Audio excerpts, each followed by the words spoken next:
Olopoda. C'est aux environs de 9 heures que l'avion du Premier ministre français s'est posé sur le tarmac de l'aéroport international de Ouagadougou. À sa descente d'avion, Manuel Valls est accueilli par son homologue burkinabé Paul Kaba-Thiéba. Après un tête-à-tête au salon d'honneur, les deux personnalités ont pris la direction du palais de Kosiam, où le Premier ministre français a eu un entretien avec le président du Faso, Roch-Marc Christian Kaboré. À la suite de cette audience, la délégation française a eu une séance de travail avec certains membres du gouvernement burkinabé. Sans doute une rencontre pour parler de développement et de coopération militaire entre les deux pays, surtout quand on se souvient encore des attaques terroristes du 15 janvier dernier qui ont fait une trentaine de morts, dont 2 Français. Et le voyage du chef du gouvernement français au Burkina Faso revêt un enjeu capital dans un contexte où la lutte contre le terrorisme est d'actualité.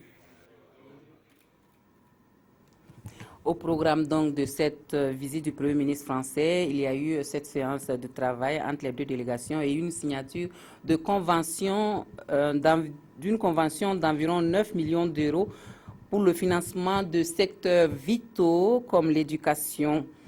Manuel Valls est revenu sur le sens de sa visite au Burkina Faso. Nous écoutons le Premier ministre français au micro de Alidou Badini et Ernest Kambiri. Le Burkina Faso, comme le Mali, où nous étions encore hier, comme la France, sont victimes du terrorisme. Le terrorisme s'attaque lâchement aux démocraties. Et nous partageons les mêmes valeurs.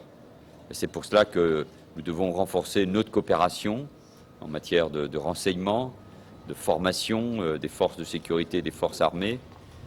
Sécurité et coopération que nous devons renforcer dans le cadre du G5, dans le cadre de l'engagement de la MINUSMA, avec le soutien de l'Union européenne.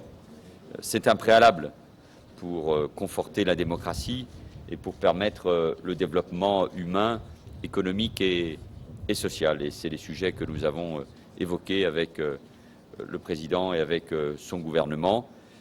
C'est ce préalable et la France sera évidemment aux côtés du Burkina Faso. Ce déplacement est pour moi bien sûr l'occasion d'adresser une nouvelle fois mes condoléances et ma compassion aux familles des victimes de l'attentat il y a quelques semaines ici à Ouagadougou.